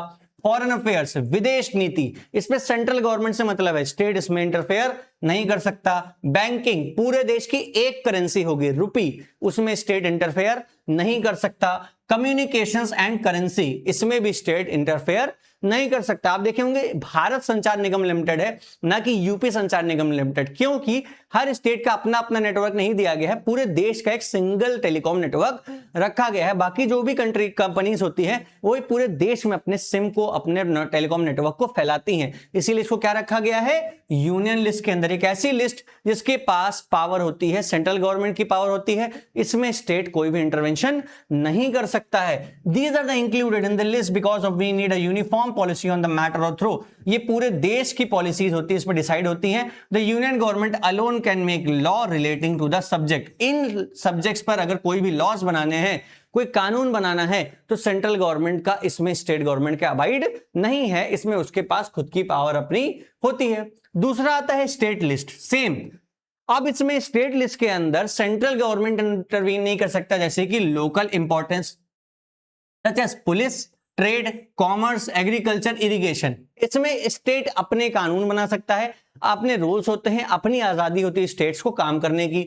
The state government alone can make laws relating to this subject mentioned in the state list and central government का इसमें intervention लगभग नहीं ही होता है। अब आती है थर्ड लिस्ट, आती है कॉन्करेंट लिस्ट। कॉन्करेंट का मतलब एक साथ आना, कॉन्करेंट मतलब एक साथ आना। ये लिस्ट वो लिस्ट होती है जिसमें यूनियन गवर्नमेंट और स्टेट गवर्नमेंट, मतलब सेंट्रल और स्टेट गवर्नमेंट एक साथ आती है और काम करती है। जैसे कि एजुकेशन, हम सब जानते हैं स्टेट बोर्ड्स होते हैं और सेंट्रल बोर्ड्स होते हैं। अब तो बहुत अच्छा हो गया है, हर बोर्ड में अपनी एक किताब हो गई है सबकी अपनी। जैसे कि पहले स्टेट बोर्ड्स की किताब होती थी और सेंट्रल गवर्नमेंट की अलग किताब होती थी, तो अब सब जगह एनसीईआरटी का बेस बन गया है, नेशनल एजुकेशन पॉलिसी 2020 के तहत, ठीक है। लेकिन सबकी अपनी अपनी स्टेट पॉलिसीज होती हैं और इन दोनों पे दोनों एक साथ काम करते हैं। फॉरेस्ट में दोनों एक साथ होते हैं, ट्रेड यूनियंस में, मैरिजेस में, एडॉप्शन में, सक्सेशन, सक्सेशन का मतलब प्रॉपर्टी सक्सेशन, जनरली यहां पर किसके पास क्या आएगा। Both the union as well as state government can make laws on the subject mentioned in the list, इसमें दोनों अपने अपने लेवल पर कानून बना सकते हैं। इस लिस्ट में जितनी चीजें लिखी हुई हैं, if their laws conflict with each other, अगर मान लीजिए दोनों के लॉ में कोई कॉन्ट्राडिक्शन है, तो सेंट्रल गवर्नमेंट के लॉ को ज्यादा पावर मिलेगी, जो सेंट्रल गवर्नमेंट कहेगी उसी को ज्यादा इफेक्टिव माना जाएगा। ये बात यहां पर मान के चलिए, इसीलिए क्या कहलाते हैं, होल्डिंग टुगेदर फेडरेशन भारत आता है। होल्डिंग टुगेदर का मतलब जहां पर सेंट्रल गवर्नमेंट की पावर स्टेट से थोड़ी सी ज्यादा होती है। आगे बढ़ते हैं, व्हाट अबाउट द सब्जेक्ट्स। अब आता है, मैंने कहा था ना 3 नहीं 4 लिस्ट है, वो सब्जेक्ट्स जिसके ऊपर कोई भी कानून नहीं बना है, तो उसको जानते हो किसमें रखते हैं, उसको रखते हैं बेटा रेजिडुअरी लिस्ट में। रेजिडुअरी लिस्ट को समझने के लिए सबसे अच्छा तरीका है कि 1947 के अंदर किसी को भी ये नहीं पता था कि मोबाइल फोन्स आएंगे, कंप्यूटर्स आएंगे, आज के समय में आर्टिफिशियल इंटेलिजेंस आएगा, कंप्यूटर टेक्नोलॉजी आएगी और नई चीजें बदलेंगी। तो उस समय के प्रोविजंस में रखा गया था कोई भी नई चीज आती है और उसको कानून के तहत लाना है तो उसको पहले हम रेजिडुअरी लिस्ट में लाएंगे, उसके लिए कानून बनाएंगे, फिर उसको हम यूनियन और स्टेट या कॉन्करेंट लिस्ट में डालना है, उसके बाद उस पर काम करेंगे। तो एक लिस्ट के लिए वर्ड छोड़ा गया जिसके अंदर नए नए प्रोविजंस और नई नई चीजें बदलाव आ रहे हैं। जैसे कि कहा जा रहा है कि सरकार एआई पर कानून बनाए, सरकार टेलीकम्युनिकेशन पर कानून बनाए और अच्छा कानून लाए, और सरकार एप्स का डेटा पर कानून लाए, डेटा प्राइवेसी पर कानून लाए और अच्छा कानून लाए, सरकार अपनी सोवरेनिटी पे कानून लाए कि बाहर से चीजें जो हमारा डेटा है एक्सपोर्ट हो रहा है उसको सेव करे। ये चीजें उस समय पर नहीं थी क्योंकि उस समय कोई डेटा प्राइवेसी यहां पर आना जाना डेटा का ये सब नहीं लगा हुआ था। तो उन चीजों को ध्यान में रखते हुए एक ऐसी लिस्ट बनाई गई जो रेजिडुअरी लिस्ट है, like computer software. According to our constitution the union government has power to legislate this registry subject. इन चीजों को लेजिस्लेचर में सेंट्रल गवर्नमेंट लाती है, फिर उस पर कानून बनाती है और स्टेट लेवल तक उसको फिर आगे बढ़ाया जाता है। हमने देखा कि we noted above that the most of the federations are found by holding together not given equal power. जहां पर होल्डिंग टुगेदर है, ज्यादातर बनाई गई फेडरेशंस जहां पर सबके पास पावर इक्वल नहीं है। 10 states in Indian union do not have identical power. हमारे देश में हर स्टेट के पास पावर बराबर नहीं है। तो some states enjoy special status, कुछ स्टेट्स स्पेशल स्टेटस कमाते हैं जैसे कि असम, नागालैंड, अरुणाचल प्रदेश, मैंने नॉर्थ ईस्ट बोला था, मिजोरम। स्पेशल पावर होती है under the article 371 of constitution of India, जहां पर कई सारे peculiar social and historical circumstances हैं, इसीलिए उनको हमने क्या दिया है, स्पेशल स्टेटस दिया है in relation to the protection of land rights, indigenous people and their culture, also preferential employment government services. मतलब वहां की जमीन को प्रोटेक्ट करने के लिए तो लैंड राइट्स भी उनके लिए ज्यादा बनाए गए हैं और गवर्नमेंट जॉब्स में उनको ज्यादा प्रेफरेंस भी दी जाती है कि बाहर के लोग आकर के उस पर क्या ना करें, कैप्चर न कर लें। Indians who are not permanent residents of the states can not buy land or house there. अगर आप वहां के निवासी नहीं है इन स्टेट्स के जो नॉर्थ ईस्ट में है तो आप वहां पर जमीन नहीं खरीद सकते। Similar special provision exist some other states in India as well. ऐसे ही प्रोविजंस भारत के कई सारे स्टेट्स में अभी भी एग्जिस्ट करते हैं। इसका कारक यह है कि बाहर के जो पावरफुल स्टेट्स के लोग हैं वहां के लोकल लेवल में जाकर के कब्जा ना जमा लें और वहां के लोकल लेवल के हक को ना मार लें। ऐसा होना पॉसिबल है, ये मान के चल लीजिए, क्योंकि जब भी पैसे वालों को पावर मिलती है तो वो अपॉर्चुनिटी ढूंढते हैं कि कहां से वो पैसे को मल्टीप्लाई करें। तो पैसे को मल्टीप्लाई करने के लिए रिसोर्सेस पर, लैंड पर और पावर पर कैप्चर करना होता है। तो हमारे संविधान ने पहले ही इसको ऑब्जर्व कर लिया था, इसीलिए पहले से कानून बना के रखा गया है कि कोई भी बाहर से आया हुआ पर्सन जिसकी वहां पे रेजिडेंस नहीं है इन स्टेट्स में, वो पर्सन यहां पर लैंड बाय नहीं कर सकता। जब आप लैंड बाय नहीं कर सकते तो आप काम करने के लिए भी जनरली इंटरेस्टेड नहीं रहेंगे। So there are the some units of Indian union which is enjoy the very little power. These are which are too small to become independent state but which could not merge with any other existing state. As like Chandigarh, ये आपका union territory में आता है, UTs में। लक्षद्वीप हो गए, दिल्ली हो गया, यूनियन टेरिटरीज में आता है। दिल्ली यूटी भी है बट वहां पर स्टेट इलेक्शंस भी होते हैं, ये बहुत ही ज्यादा खूबसूरत बात है। And these territories do not have powers of states, the central government has special power to running these areas. Delhi को छोड़ करके बाकी सब में सेंट्रल गवर्नमेंट के पास पावर होती है उनके एरिया को रन करने की। दिल्ली के अंदर स्टेट गवर्नमेंट भी है, साथ ही साथ सेंट्रल गवर्नमेंट के अपने कुछ प्रोविजंस हैं, वहां पे कुछ पावर्स हैं। दिल्ली ही अकेला एक ऐसी जगह है जहां पर दिल्ली पुलिस सेंट्रल गवर्नमेंट के अंदर में आती है और जनरली बाकी स्टेट्स की पुलिस वहां की स्टेट गवर्नमेंट के अंडर में आती है। इस बात को ध्यान रखिएगा। This sharing of power between union government and state government is a basic structure of constitution. संविधान का बेसिक स्ट्रक्चर है पावर को सेंट्रल और स्टेट में क्या करके रखना, बांट करके रखना। It is not easy to make changes in power sharing agreement, the parliament can not own change arrangement. संविधान सब ऊपर बैठे लोकसभा राज्यसभा में इस रूल को बदला नहीं जा सकता है आसानी से, ध्यान रखिएगा। Any change has to be first pass to the both house. मैंने बताया ना, लोकसभा राज्यसभा 2/3 मेजोरिटी के साथ, ये नहीं कि बस हवाबाजी में। 66% members of vote, current parliamentary session चल रहा है, देख लीजिए 66% वोट की जरूरत पड़ेगी।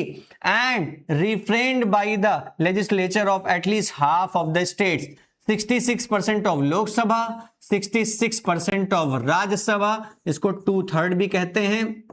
एंड 50% ऑफ स्टेट्स, लगभग मतलब लगभग आपके हो गए 15 स्टेट्स आपके हो गए। इन सब से जब आप किसी कानून को पास करा पाएंगे तभी आप कॉन्स्टिट्यूशनल अमेंडमेंट कर सकते हैं। इस बात का ध्यान रखिएगा कि सबसे इंपॉर्टेंट पॉइंट है किसी भी देश को फेडरल कंट्री प्रूफ करने का कि जहां पर स्टेट्स के पास भी पावर होती है और सेंटर के पास भी अपनी पावर होती है। The judiciary plays an important role in overseeing the implementation of constitutional provision and procedure.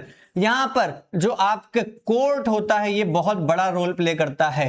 The case of dispute about division of power, अगर कोई भी पावर डिवीजन में डिस्प्यूट होता है तो हाई कोर्ट या सुप्रीम कोर्ट इस केस को डिसीजन लेती है। Union and the state government power raise resource relying on taxes order carry on the government and the responsibilities assigned to each of them. Union state governments के पास अपनी अपनी power होती है जहां पर वहां पर उनके रिसोर्सेस पर, टैक्सेशन पर उनको अपना अपना हक मिला हुआ होता है, कितना कितना उनको उसका इस्तेमाल करना है। अगर कोई किसी में भी कोई भी प्रॉब्लम क्रिएट करता है तो इस डिस्प्यूट को सॉल्व करने के लिए दो कोर्ट बैठी हुई हैं जो है हाई कोर्ट और सुप्रीम कोर्ट। इस तरह की प्रॉब्लम्स को, डिस्प्यूट्स को सॉल्व करने का प्रयास करती हैं। ये है 1947 का भारत, जो हमारे एक अभिन्न अंग को, भारत को तोड़ करके पाकिस्तान बना दिया गया था, लेकिन तब भी हमने भारत देश को, एक बहुत ही खूबसूरत हमारा मैप है उसको मेंटेन रखा, जहां पर मल्टीपल स्टेट्स में हमने भारत को डिवाइड किया।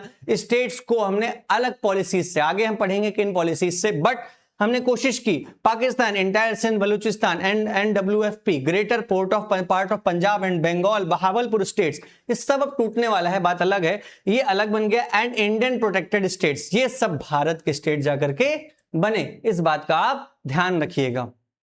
आगे, पहले तो ईस्ट पाकिस्तान था और वेस्ट पाकिस्तान था। 1971 के अंदर हमने इसको क्या बना दिया, बांग्लादेश बना दिया। उसके बाद हमने India as a country accept किया, अपने भारत का मैप डिसाइड किया, फिर अपना कॉन्स्टिट्यूशन बनाया जिसमें फेडरलिज्म का प्रैक्टिस की, इसमें पावर को डिवाइड किया, कैसे कैसे, सेंट्रल में, स्टेट में, फिर लोकल गवर्नमेंट के प्रोविजन लाया। अब क्या कहा गया था, सिर्फ टेक्स्ट बुक्स नहीं, अब प्रैक्टिस की बात होगी, हाउ फेडरलिज्म इज प्रैक्टिस्ड, इस बात का ध्यान रखिएगा। कैसे प्रैक्टिस होता है फेडरलिज्म भारत के अंदर स्पेशली। देखिए, constitutional provisions are necessary for the success of federalism but these are not sufficient. Constitutional provision सिर्फ सक्सेस हो जाए, लिख दिया जाए, उससे हो जाए, ये जरूरी नहीं है, उसके लिए और सारे काम करने पड़ते हैं। If the federal experiment has succeeded in India, it is not merely because of clearly laid out constitution provision. The real success of federalism in India can be attributed to the nature of democratic political to our country. कैसी हमारे देश की democracy है, कैसा हमारे देश का political structure है। This ensures that spirit of federalism, respect for diversity and desire for living together became shared ideal for our country. देखिए, इस पॉइंट को ध्यान रखिएगा, स्पिरिट ऑफ फेडरलिज्म होना चाहिए, दूसरा डाइवर्सिटी की रिस्पेक्ट करनी चाहिए, अलग अलग जगह पर अलग अलग डाइवर्सिटी के लोग रहते हैं, साथ ही साथ डिजायर ऑफ लिविंग टुगेदर, सबको एक साथ रहने की इच्छा होनी चाहिए, सबके अंदर इच्छा रहे, ये बहुत बड़ी बात होती है। तो इसको हम सबसे पहले मानेंगे कि कैसे इसको हमने प्रैक्टिस किया, कैसे हमने इसको सक्सेसफुल है। पहला, लिंग्विस्टिक स्टेट, एक ऐसा डिसीजन जिसके लिए संविधान सभा के अंदर कॉन्स्टिट्यूशनल प्रोविजंस जब बन रहे थे, संविधान बन रहा था हमारा, तो बहुत से लोग डर रहे थे अगर हमने ऐसा काम किया तो हमारा देश टूट जाएगा। The creation of linguistics was the first and a major test for the democratic politics in our country। ये एक पहला टेस्ट था। If you look at the political map of India 1947 में देखते हैं और 2019 में देखते हैं तो आप सरप्राइज कर जाएंगे कितने चेंजेस आ गए हैं। आंध्र प्रदेश तेलंगाना टूट गए, उत्तराखंड उत्तर प्रदेश टूट गए, बिहार झारखंड अलग हो गए, ये सब अलग अलग प्रोविजन सब चेंज हो गए हैं, न्यू स्टेट्स बन गए हैं, एरियाज, बाउंड्रीज, नाम स्टेट के बदल गए हैं। 1947 में जो स्टेट बाउंड्रीज थी वो चेंज होकर के एक नए नए स्टेट्स बन गए हैं।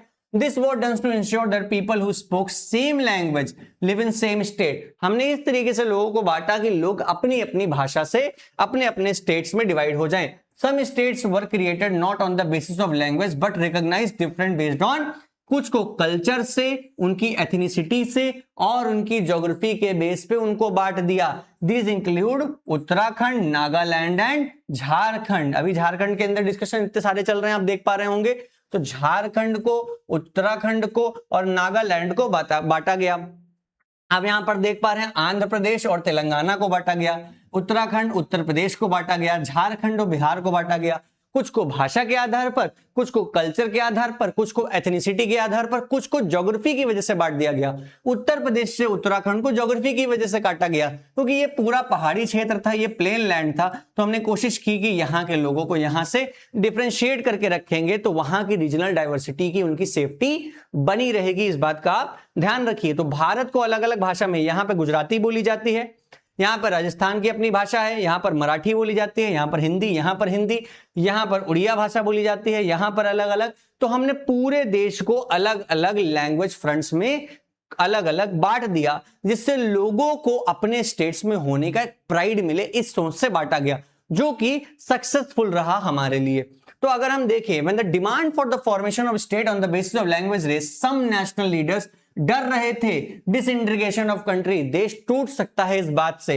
सेंट्रल गवर्नमेंट रजिस्ट किया linguistic state for some time, but ये देखा गया कि formation of linguistic state has actually made the country more united. लोग जब अपने स्टेट्स में खुश रहने लगे तो उनको भारत में रहने में बहुत अच्छा लगा, कि उनको ये एहसास हुआ कि हम भारत के अंदर, अगर हमें अपनी लैंग्वेज की आजादी है, हमारे लैंग्वेज का स्टेट डिवाइड हुआ है, तो भारत के अंदर हमें पूरी आजादी मिलेगी। ये एक बहुत बड़ा सक्सेस हुआ। It also made the administration easier, और देश को चलाने में लैंग्वेज लिंग्विस्टिक स्टेट ने बहुत ज्यादा फायदा दिया, क्योंकि सेम लैंग्वेज के लोग सेम एक साथ आ गए, उन्हीं के लैंग्वेज के लोगों को वहां पर लीडर बना दिया गया, वो लोग एक दूसरे को समझने लग गए, उसी से देश को चलाना बहुत ज्यादा आसान हो गया। आप इस बात को समझ लीजिए। आ गया लैंग्वेज पॉलिसी। दूसरा, the second test of Indian federation is language policy. हमारे देश के अंदर कोई भी नेशनल लैंग्वेज नहीं है, इस बात का ध्यान रखिएगा।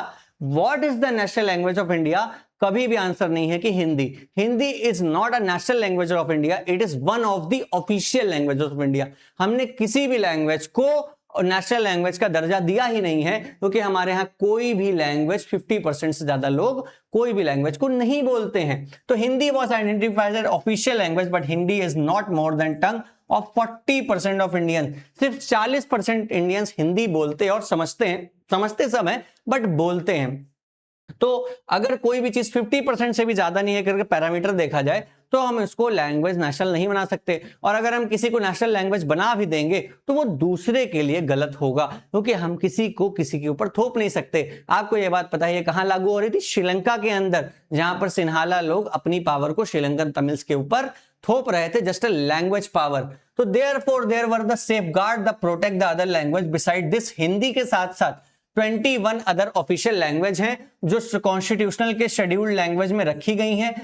A candidate in examination, exam अगर दे रहा है वो सेंट्रल गवर्नमेंट की पोजीशंस में, वो एग्जाम के अंदर कोई भी लैंग्वेज चूज कर सकता है इन 22 ऑफिशियल लैंग्वेजेस में पेपर देने में। State to have their own official language but of government work takes in. जैसे कि आप उत्तर प्रदेश में काम करते हैं तो उत्तर प्रदेश का सारा कामकाज हिंदी भाषा में होता है, तमिल भाषा में तमिल का होगा, असमीज का असमीज में होगा, और सबका अपना अपना होगा। और वहां के बच्चों को एग्जाम देने की जो पावर होगी वहां के स्टेट गवर्नमेंट्स के या सेंट्रल गवर्नमेंट के एग्जाम्स में, तो उनके पास इन 22 ऑफिशियल लैंग्वेजेस में से किसी भी ऑफिशियल लैंग्वेज को चूज करके एग्जाम देने की पूरी पावर होती है, जिससे हम क्या करते हैं, अपने देश में डाइवर्सिटी को मेंटेन भी रखते हैं और लोगों की अपनी सोवर्निटी, संप्रभुता की रिस्पेक्ट, सोवर्निटी की रिस्पेक्ट मेंटेन रखते हैं। उनको उनके लैंग्वेज का क्या रहता है, हमेशा प्राइड रहता है, जिससे वो खुश रहते हैं कि हमारे देश ने हमारी लैंग्वेज की क्या रखी है, रिस्पेक्ट रखी है। साथ ही दूसरे लैंग्वेज को हमारे ऊपर क्या नहीं किया, थोपा नहीं। किस तरीके से? श्रीलंका की तरह, जिस तरह से उन्होंने अडॉप्ट किया था एटीट्यूड ऑफ स्प्रेडिंग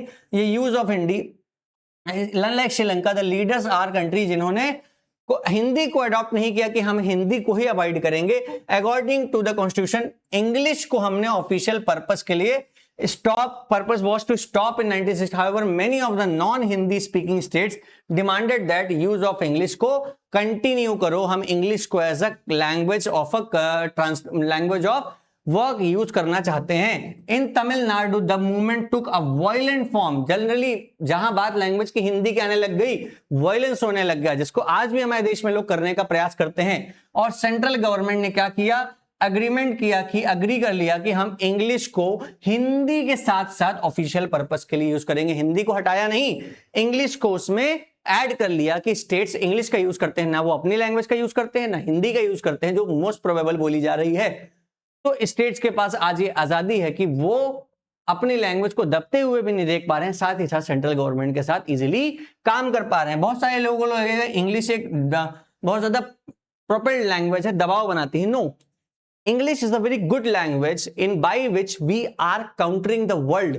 वर्ल्ड के अंदर इंग्लिश जानने की वजह से हम सब पूरी दुनिया को काउंटर कर रहे हैं। आज वर्ल्ड के चैनल्स को, वर्ल्ड की चीजों को अंडरस्टैंड आसानी से कर पा रहे हैं। आप अंदाजा लगा लीजिए, सिर्फ हम इंग्लिश ना जानते होते तो आज ट्रांसलेशन का हम यूज कर पा रहे हैं। आज से 15 से 20 साल पहले हम इंग्लिश के बिना किसी भी देश में कनेक्ट ना कर पाते, इन्फ्लुएंस ना कर पाते, बात ना कर पाते एक दूसरे से।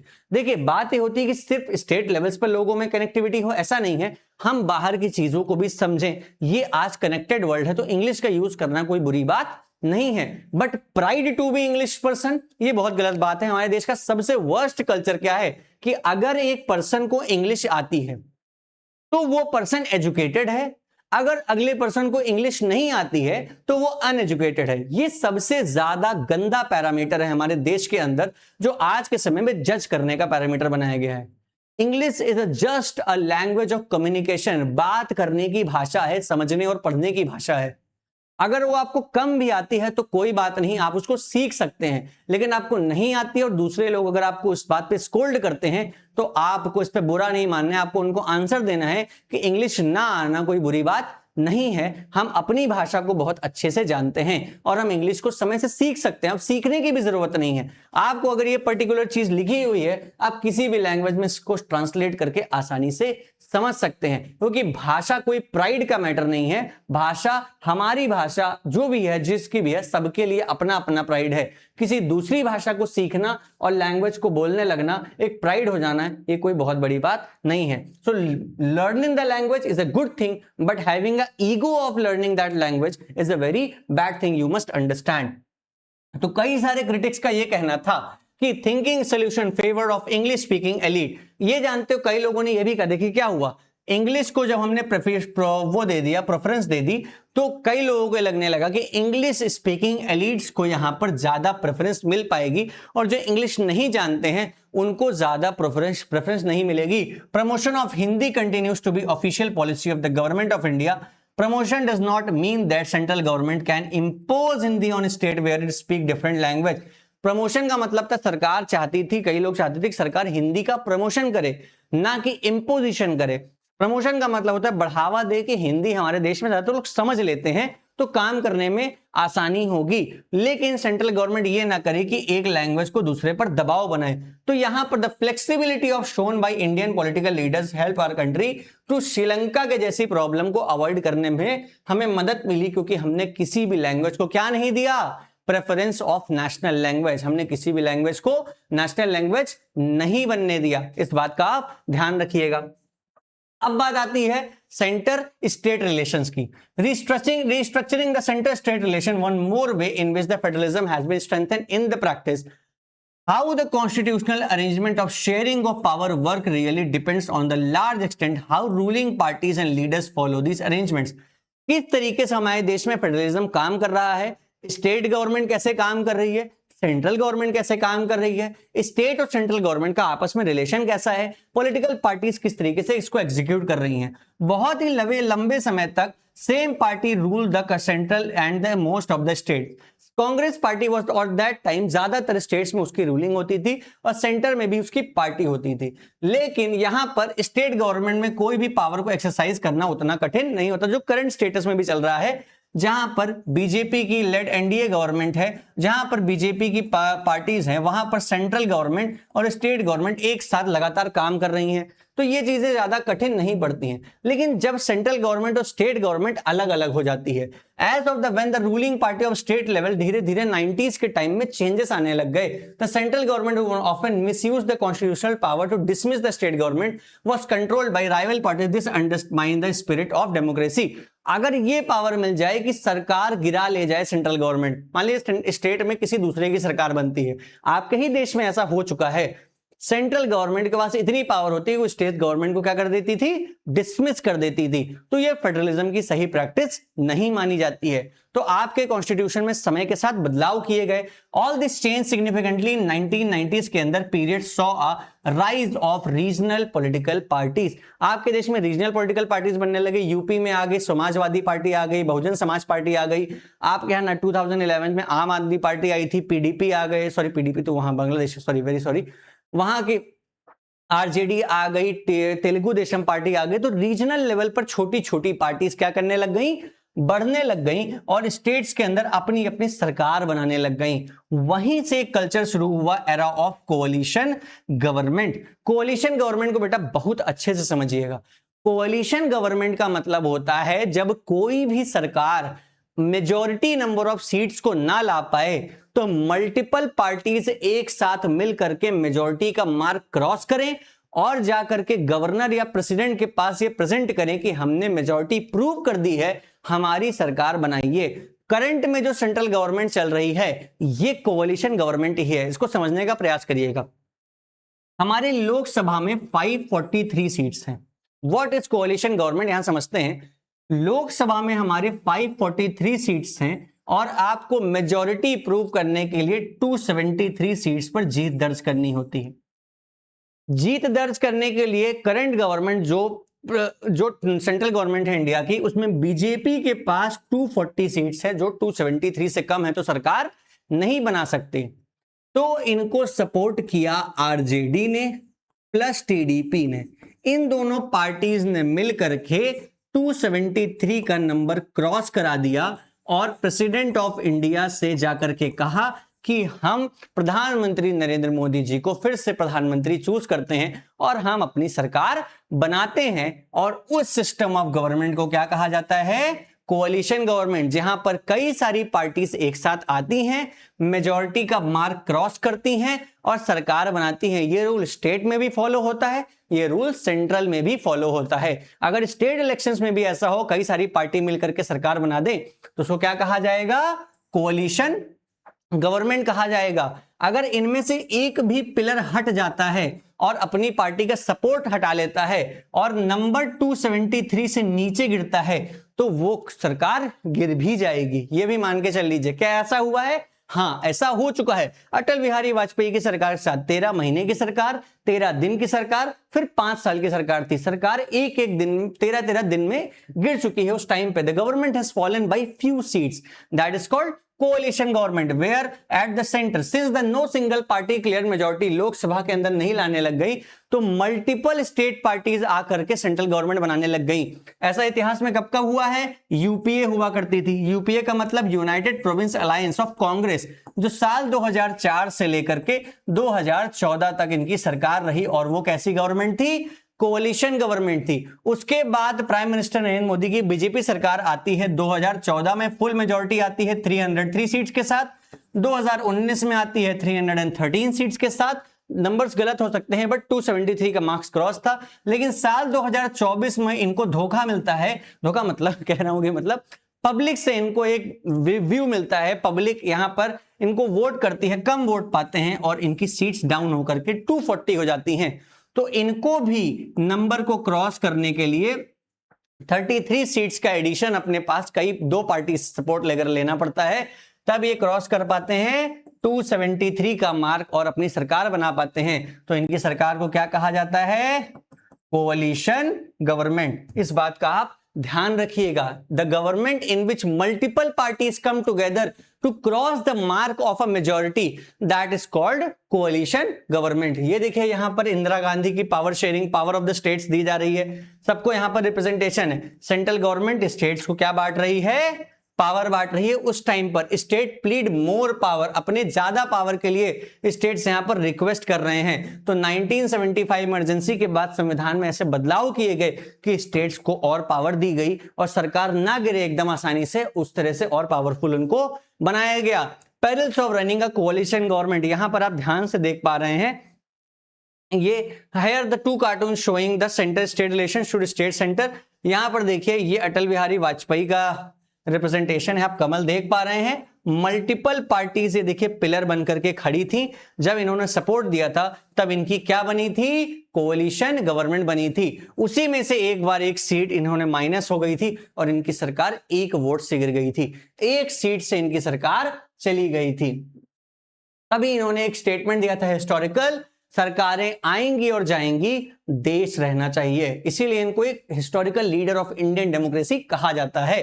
सो this led to the new culture of power sharing respect of autonomous state government. This tend to the support by majority major judgment in Supreme Court that made it difficult for central government to dismiss the government in arbitrary manner. मतलब जब states की government change होने लग गई, centre में दूसरी government होने लग गई और स्टेट के अंदर दूसरी गवर्नमेंट होने लग गई, तो देखा गया सेंटर स्टेट गवर्नमेंट को चलने नहीं दे रही है। तो सुप्रीम कोर्ट वहां पर बीच में इंटरवीन करती है और कहती है कि हमें स्टेट गवर्नमेंट्स को और पावर देनी होगी, और इतनी पावर देनी होगी कि स्टेट सेंट्रल गवर्नमेंट उसको गिरा ना सके और उसको डैमेज ना कर सके। The federal power sharing is more effective today than it was the years of a constitutional came form. जब 1947 में कानून आया, संविधान बना था, आज स्टेट्स के पास साल 2026 भी चल रहा है, ज्यादा पावर है। उस टाइम के कंपेयर में धीरे धीरे देखा गया और धीरे धीरे ये समझा गया कि भारत के अंदर स्टेट्स को और पावर देनी चाहिए, तो संविधान में कॉन्स्टिट्यूशनल अमेंडमेंट्स कर करके बदलाव करके वहां पर चेंजेस लाए गए। सो यहां पर लिंग्विस्टिक्स डाइवर्सिटी ऑफ इंडिया, आप यहां पर देख पा रहे हैं भारत में 22 ऑफिशियल लैंग्वेजेस हैं, जिसमें देखिए 1%, 2%, 3% सबसे ज्यादा स्पीकिंग लैंग्वेज है 43%, बट स्टिल हमने इसको क्या नहीं बनाया, नेशनल लैंग्वेज। क्योंकि हम श्रीलंका के ऐसे एग्जाम्पल ले चुके हैं कि श्रीलंका में कॉन्फ्लिक्ट सिर्फ लैंग्वेज की वजह से हुआ था। वो कॉन्फ्लिक्ट हम अपने देश में नहीं चलने देंगे, सबको अपनी लैंग्वेज का प्राइड रहेगा, इसीलिए हमने सारी लैंग्वेज को क्या बनाया, ऑफिशियल लैंग्वेज बनाया। मतलब ऑफिशियल वर्क के लिए इस्तेमाल करेंगे और इसका इस्तेमाल एग्जामिनेशंस में भी कोई भी स्टूडेंट कहीं से भी बैठ करके कर सकता है। आप इस बात को आसानी से समझ सकते हैं। यहां तक समझ में आ गया how federalism practised in India, कैसे स्टेट गवर्नमेंट्स बनी, कैसे कोalition गवर्नमेंट बनी, कैसे स्टेट गवर्नमेंट्स की पावर को बड़ा किया गया। एक इंडिया होल्डिंग टुगेदर फेडरेशन होने की वजह से स्टेट्स की पावर कम हो गई, अलग अलग स्टेट्स की अपनी अपनी पावर होती है, यहां पर सारे स्टेट्स की पावर बराबर नहीं होती है। यह सिस्टम इसलिए रखा गया क्योंकि हम रीजनल डाइवर्सिटी को क्या करना चाहते थे, मेंटेन रखना चाहते थे। तो भारत के लिए होल्डिंग टुगेदर बहुत अच्छा काम किया, वहीं यूएस के लिए कमिंग टुगेदर बहुत अच्छा काम किया। तो वो अलग अलग देश के लिए अलग अलग सिस्टम फॉलो होते हैं। अब आते हैं डिसेंट्रलाइजेशन इन इंडिया की तरफ। डिसेंट्रलाइजेशन का मतलब सेंटर से पावर लेकर के स्टेट्स को देना, पावर को डिस्ट्रीब्यूट करके रखना। We noted above that federal government has 2 or more tier of government। यहां पर हम देखे हैं कि फेडरल गवर्नमेंट में एक से ज्यादा टायर ऑफ गवर्नमेंट होते हैं।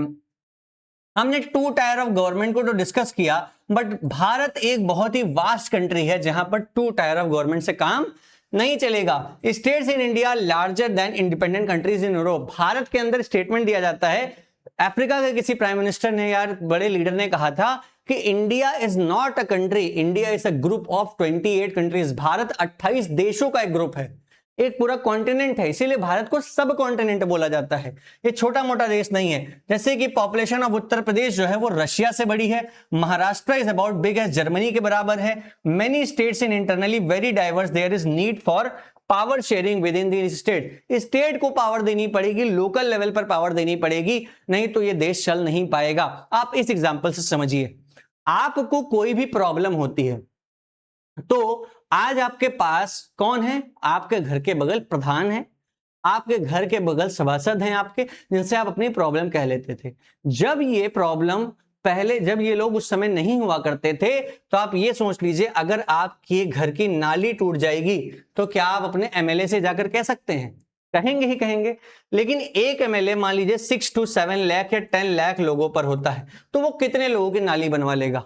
That is impossible for him. तो हमने और पावर को डिवाइड किया, तो हमने 2000 to 3000, 700 to 800 ऐसे लोकल लेवल पर छोटे छोटे ग्रुप्स में लीडर्स खड़े करने शुरू किए जो लोकल लेवल की प्रॉब्लम सॉल्व कर सकते हैं। और साथ ही फेडरेशन के अंदर एक बहुत अच्छा सिस्टम ऑफ वर्क सामने आया कि लोग डेमोक्रेसी का पार्ट बनने लग गए। आज अकेले रीजनल लेवल पर लोकल गवर्नमेंट में 36 lakh local workers, local leaders हैं हमारे पास। 36 लाख, कितने देशों की आबादी है ये, वो हमारे यहाँ लोकल लीडर्स हैं खाली।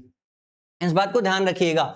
जब गवर्नमेंट ने लोकल गवर्नमेंट का सिस्टम लाया, central and state government given local government, it is called decentralization. The basic idea behind the decentralization is that larger number of problem issues which is best settled in local level. People have better knowledge of problems in their localities. They also have better ideas, spend money, how manage. Beside the local level, the possible people directly participate in decision making. साथ ही साथ help in inculcate the habit of democratic participation. लोग democracy का part बने रहेंगे, local level पे leader खड़ा करेंगे तो वहां की लोकल की प्रॉब्लम आसानी से सॉल्व कर पाएगा। साथ ही साथ वहां पे पैसे को सही से स्पेंड कैसे करना है वो ज्यादा अच्छा बता पाएगा। Local government is the best way to realise important principle of democracy, namely known as local self government कहा जाता है। लोकल सेल्फ गवर्नमेंट का मतलब होता है कि वहां के पर्सन वहां की प्रॉब्लम को आसानी से समझते हैं। कुछ हजार लोगों के बीच में एक लीडर खड़ा करिए और वो उन हजारों लोगों को ऑटोमेटिक मैनेज कर पाएगा। हजार लोग आसानी से, देखिए 4 की फैमिली एवरेज होती है तो 250 फैमिलीज है, 250 हाउस है, सबको एक साथ प्रॉब्लम नहीं आएगी। 5 घर एक प्रॉब्लम लेके आ रहे हैं एक दिन में, तो 5 घर की प्रॉब्लम सॉल्व करना एक लोकल लीडर के लिए एक दिन में बहुत आसान होता है। इतनी प्रॉब्लम्स भी नहीं आती हैं। अगर एक प्रॉपर सैनिटेशन, प्रॉपर सिस्टम चल रहा है, प्रॉपर वर्किंग चल रही है, तो लोकल लेवल पे प्रॉब्लम्स नहीं आएंगी। जैसे ही प्रॉब्लम आई, कुछ टूटा, कुछ दिक्कत आई, तुरंत वो पर्सन फोन उठाएगा, हेलो भैया आप आइए ये प्रॉब्लम सॉल्व कर दीजिए। आप यहां पर एमपी और एमएलए को इतनी आसानी से नहीं कह सकते क्योंकि वास्ट पॉपुलेशन का लीडर है वो। तो इसी प्रॉब्लम को देखते हुए हमने क्या बनाया, हमारे भारत ने decentralised self local government. The need of decentralization was recognized in our constitution. Since then, there has been a several attempts to decentralize the power to a level of villages. गांव और टाउन लेवल पर power को बांटने लग गए। पंचायत इन the village municipalities, urban areas were set up करने लग गए हम लोग, but these were directly under the control of state government के कंट्रोल में। लेकिन लोकल गवर्नमेंट किसके कंट्रोल में होती है? स्टेट के गवर्नमेंट के कंट्रोल में होती है। इलेक्शंस इनके भी रेगुलर होते हैं, कई पहले बहुत ज्यादा नहीं होते थे, अब रेगुलर होते हैं। Local governments did not have any power resource of their own, thus there are very decentralization effective in term. इनकी अपनी बहुत ज्यादा पावर नहीं होती है, स्टेट के अंदर अबाइड होना होता है, तो इसको पूरी तरीके से डिसेंट्रलाइज कहा जाएगा, ये अभी भी 100% नहीं है। तो अब मेजर स्टेप आया 1992 के अंदर लिया गया, एलपीजी रिफॉर्म भी इसी समय आया था, आप सबको याद रहेगा। The great honour goes to the our former prime minister Manmohan Singh ji, जिनको जाता है एलपीजी रिफॉर्म के लिए जाना जाता है, लिबरलाइजेशन, प्राइवेटाइजेशन, ग्लोबलाइजेशन। उसी साल हमारे देश में आता है major reform of decentralisation of power of local government. The constitution was amended to make the third tier of democracy. Now it is constitutionally mandatory to held a regular election. पहले तो local power बनाई गई, लेकिन वहां constitutionally power नहीं थी। पहले ऐसे नॉर्मली लोगों को लोकल लीडर बना दिया गया, फिर संविधान में बदलाव किए गए और कहा गया कि रेगुलर इलेक्शंस होंगे, सीट्स रिजर्व की जाएंगी लोकल बॉडीज में, हेड और कॉन्स्टिट्यूशन में एससी एसटीज के लिए और बैकवर्ड क्लासेस के लिए सीट रिजर्व होगी। लगभग 1/3 पोजीशन वुमेन के लिए, 33% सीट्स रिजर्व होंगी। हमने उसी समय 33% सीट्स वुमेन्स को दे दी थी, जो आज हम अभी भी लोकसभा और राज्यसभा में पास कराने के लिए बाकी है। लोकसभा में तो पास हो चुका है, राज्यसभा में बाकी है। An independent institution called state election commission set किया गया, जो इन पंचायती राज के इलेक्शंस को कराता है। वहीं से शुरुआत हुई स्टेट इलेक्शंस कमीशंस की, जो लोकल लेवल पे गवर्नमेंट को कराने का जिम्मेदारी लेने लग गए। State governments are required to share, अपनी कुछ पावर और अपनी कुछ रेवेन्यू उनको देने के लिए कहा गया स्टेट गवर्नमेंट्स को। और ये शेयरिंग बहुत स्टेट टू स्टेट वेरी करती है, कुछ स्टेट्स ज्यादा पावर देते हैं, कुछ स्टेट्स कम पावर देते हैं, बट स्टिल उनको क्या देना होता है? पावर देनी होगी लोकल लीडर्स को उनके डिसीजन लेने के लिए, उनके यहां वर्क और प्रोग्रेस ऑफ वर्क को कराने के लिए। तो rural local government is popularly known as by the name of, गांव की गवर्नमेंट को क्या कहते हैं? लोकल गवर्नमेंट को पंचायती राज। ईच विलेज, हर गांव और a group of village, some states has a gram panchayat, कुछ स्टेट्स में ग्राम पंचायत होता है। इसको काउंसिल कंसिस्टिंग ऑफ, कई सारे वार्ड मेंबर इसके अंदर होते हैं। इसको क्या कहा जाता है? पंच। एंड अ प्रेसिडेंट और सरपंच होते हैं। आपको पता होगा प्रधानी के इलेक्शन में सरपंच, पंच ये सब होते हैं। और ये डायरेक्टली इलेक्ट किए जाते हैं यहां पर एडल्ट पॉपुलेशन में, वोट करती है उनके गांव के लोग और वहां के सरपंच बनते हैं। And it is decision making of body for entire village, पूरा गांव डिसाइड करता है। The panchayat work under the overall supervision of, Gram Sabha के अंडर में काम करते हैं। All the voters in the village are its member, voter उसी सिस्टम में वोट करते हैं जैसे वो स्टेट इलेक्शंस में वोट करते थे और सेंट्रल इलेक्शंस में वोट करते थे। It has to meet the least twice और थ्राइस अ ईयर, लगभग साल में 2 से 3 बार इनकी मीटिंग होती है।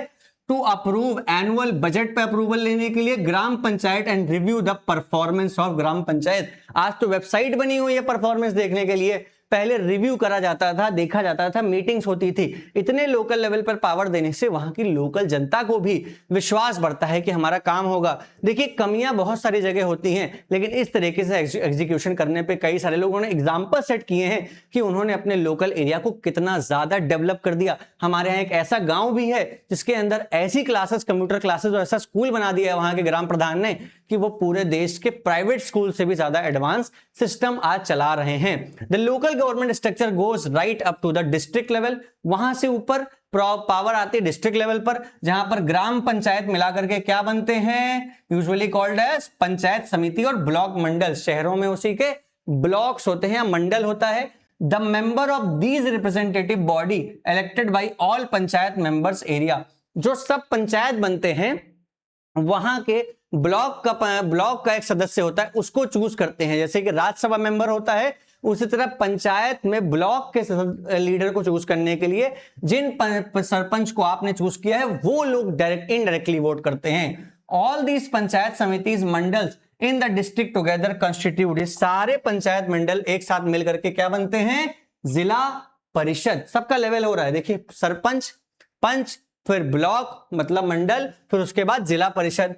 Most of the member of जिला परिषद आर इलेक्टेड, एंड यहां पर क्या इलेक्ट करते हैं, MLAs, that is district, some other official of the other district level bodies are also members. जिला परिषद चेयरपर्सन और the political head of a जिला परिषद। आपके यहाँ चेयरमैन और चेयरपर्सन या चेयरवुमेन का इलेक्शंस होते हैं, या आप उसको क्या कहते हैं, आप लोग के यहाँ कई स्टेट्स में उसको चेयरमैन चेयरपर्सन बुलाते हैं, या कई स्टेट्स में सॉरी उसको मेयर बुलाते हैं, वहां पर उसके चुनाव होते हैं। That's election to be held. ये इतने लोकल लेवल पे इतने लीडर हमने बैठा दिए कि वो अपने लेवल की प्रॉब्लम्स को बहुत आसानी से सॉल्व कर पाते हैं। साथ ही साथ वहां के लोगों को इलेक्शन में पार्ट लेने का भी एक इंटेंट बनता है। हर व्यक्ति MLA और MP नहीं बन सकता, लेकिन वो अपने लोकल इलेक्शंस में पार्ट लेने का प्रयास कर सकता है। Similarly local government bodies exist for urban areas, शहरों में भी होती हैं। ये सारी चीजें किसमें थी, गांव में। हमारे शहरों में क्या होती हैं, म्युनिसिपैलिटीज होती हैं। टाउन्स में क्या होती है, नगर पालिका। उसी के साथ साथ बड़े शहर में क्या होते हैं, म्युनिसिपल कॉर्पोरेशंस, नगर निगम। ठीक है, उसी तरीके से both municipalities and municipal corporation are controlled by elected bodies of people representative. वहां पे भी इलेक्शन होते हैं और इलेक्टेड बॉडीज इसको चूज करती हैं। म्युनिसिपल चेयरपर्सन, आपके यहां जो चेयरमैन जनरली हम लोग बोलते हैं यूपी स्टेट में, municipality in a municipal corporation such as officer called mayor बुलाया जाता है। हमने कहा ना दिल्ली में जैसे मेयर काम करता है, यूपी में चेयरमैन बुलाते हैं, चेयरपर्सन बुलाते हैं। चेयरमैन जनरली टर्म पड़ गया मैस्कुलिन सोसाइटी में, चेयरपर्सन होता है इसमें वुमेन मैन जो है जो बैठे, और कई जगह उसको क्या बुलाते हैं, मेयर बुलाते हैं। तो सरकार ने लोकल लेवल पर इतने गवर्नमेंट्स बनाई, और इन गवर्नमेंट्स को बनाने का बस यही फायदा हुआ कि हमारे यहां लोकल लेवल की प्रॉब्लम्स को अब लोग MP और MLAs तक नहीं ले जाते हैं, अपने पर्सनल वहां पर जो लीडर्स हैं वहां पर उनके, चाहे गांव में प्रधान हो, चाहे शहरों में सभासद हो, चाहे चेयरपर्सन हो, चाहे मेयर हो, वो अपनी प्रॉब्लम्स को उन तक ले जाते हैं और उनकी प्रॉब्लम्स का वहीं पर सोल्यूशन निकाला जाता है। कोई सही या गलत वो तो आने वाला वक्त बताता है, इलेक्शंस में डिसाइड होता है कि उन्होंने काम किया है नहीं। इसीलिए ये कहना कि काम नहीं होता, काम नहीं होगा, तो इलेक्शन में ये पता चल जाएगा कि वो लीडर अगली बार बनेंगे या नहीं बनेंगे, क्योंकि पावर अल्टीमेटली किसके हाथ में है, finally the power goes to the people of the nation. So this is new system of local government, largest experiment है डेमोक्रेसी में पूरे वर्ल्ड में। पूरे वर्ल्ड में अब तक इसी डेमोक्रेसी में इतना बड़ा एक्सपेरिमेंट नहीं किया गया जहां पर लीडर्स 36 लाख इलेक्टेड होते हैं। किसी देश की पॉपुलेशन होती है, मैंने आपसे बताया ना, this number of bigger than the population of many countries in the world. Constitutional of status of local government, बहुत डीप लेवल पे डिवाइड किया गया है पावर में। किसी भी देश में संवैधानिक रूप से पावर लोकल गवर्नमेंट को नहीं दी गई है इतनी ज्यादा जितना हमारे देश में है। It has also increase the women representation की बात हमारे देश में हम करते हैं। कई लोग कहते हैं भारत के अंदर वुमेन्स की लाइफ आजाद नहीं है। मैं आपसे एक सवाल पूछता हूं, कई लोग कहते हैं कि भारत के अंदर वुमेन्स को पावर नहीं दी जाती, वुमेन्स की लाइफ आजाद नहीं है, मेल डोमिनेटेड सोसाइटी है। तो आप हमारे देश की प्राइम मिनिस्टर को जानते हैं, हमारे देश में प्रेसिडेंट को जानते हैं, हमारे देश में वाइस प्रेसिडेंट्स को जानते हैं, कई सारी स्टेट्स के सीएम को जानते हैं जो वुमेन रह चुकी हैं। मैं एक सवाल पूछता हूं व्यूअर्स से या बच्चों से कि आप ये बात बताइए कि यूएस के 44 प्रेसिडेंट्स हैं, शायद 47 है अब, किसी भी एक फीमेल प्रेसिडेंट का नाम बताइए। ये वेस्टर्न सोसाइटी हर बार पोर्ट्रे करती है कि वो अपने आप वुमेन्स को बहुत ऊपर रखती है, लेकिन वो आज भी मैस्कुलिन सोसाइटी है, मेल डोमिनेटेड है। कई सारे ऐसे देश हैं वेस्टर्न नेशन में जिन्होंने 1970s में आकर के अपने यहाँ वुमेन्स को वोटिंग राइट दिए, जबकि इंडिया ने आजाद होते ही अपने देश के अंदर वुमेन मेन में डिवाइड नहीं किया। सब लोग जो 18 साल से ऊपर की एज के हैं उनको वोट करने का अधिकार था। हमने अपने यहाँ लोकल लेवल पे गवर्नमेंट ने पहले ही 33% का प्रोविजन बना दिया है और हम लोकसभा और राज्यसभा में भी इसी सिस्टम को ला रहे हैं। तो हम धीरे धीरे अपने देश में वुमेन का रिप्रेजेंटेशन बढ़ा रहे हैं। कंपैरिजन करने पे अगर आप आ जाओगे तो कंपैरिजन बड़े देश का छोटे देश से करना बिल्कुल नागवारा है, क्योंकि देश को चलाना उसके साइज पर डिपेंड करता है, बहुत ज्यादा इस पर मैटर करता है। इतनी डाइवर्सिटी है कि लोगों को कन्विंस करना, चेंजेस लाना, बदलाव कर पाना इतना आसान नहीं होता है। But we are heading a good future by giving representation to the women of the society. So at the same time there are the many difficulties while elections are held regularly enthusiastically. Gram Sabha held regularly, धीरे धीरे elections regular होने लग गए, लोगों का enthusiasm बढ़ जाता है। Most state government have not transferred significant power. हमारे देश में अभी भी कई स्टेट्स ने अपनी पावर को लोकल गवर्नमेंट में बहुत ज्यादा ट्रांसफर नहीं किया है। Not have they given adequate resources. We are thus still have long way of realizing the idea of self government. अभी भी हम सेल्फ गवर्नमेंट की तरफ बहुत ज्यादा आइडिया की तरफ आगे बढ़ रहे हैं, क्योंकि अभी भी देश को आजाद हुए 75-78 ईयर्स हुए हैं। तो अभी भी देश को बहुत समय है। समय है इसलिए बोल रहा हूं मैं कि देखिए, जब कहा जाता है कि दुनिया में भैया आजाद देश चाइना है, इतने साल से कर ले गया, उसने भी अपने तरीके से काम किया, उसको बहुत ज्यादा कांग्रेचुलेशंस। यूएस से कंपेयर जब करते हो तो यूएस को आजाद हुए 250 साल से ज्यादा हो गए हैं। हम 80 साल हुए आजाद हुए हैं, तब भी हम वर्ल्ड की 3rd लार्जेस्ट कंट्री हर सारी कई सारी चीजों में है। वर्ल्ड में नंबर 1 कई सारी चीजों में, नंबर 2 नंबर 3 में आते हैं। 80 साल में इतना अच्छा ग्रोथ किया है, तो आने वाले 20 साल में हम कहां होंगे ये आप समझ सकते हैं। तो we should trust our government, trust our democracy and watch our country to be a growing nation in the future. तो यहां पर अगर आपको कुछ समझ में नहीं आया तो हमको कमेंट बॉक्स में जरूर बताइएगा, और इस पूरे चैप्टर का कौन सा पार्ट आपको सबसे ज्यादा अच्छा लगा हमको कमेंट बॉक्स में जरूर बताइएगा। और नेक्स्ट चैप्टर के लिए आने के लिए चैनल को सब्सक्राइब कर लीजिएगा और बेल आइकन प्रेस करना बिल्कुल भी मत भूलिएगा, और अपने दोस्तों से वीडियो जरूर शेयर कीजिएगा। नमस्कार बच्चों, गुड नाइट।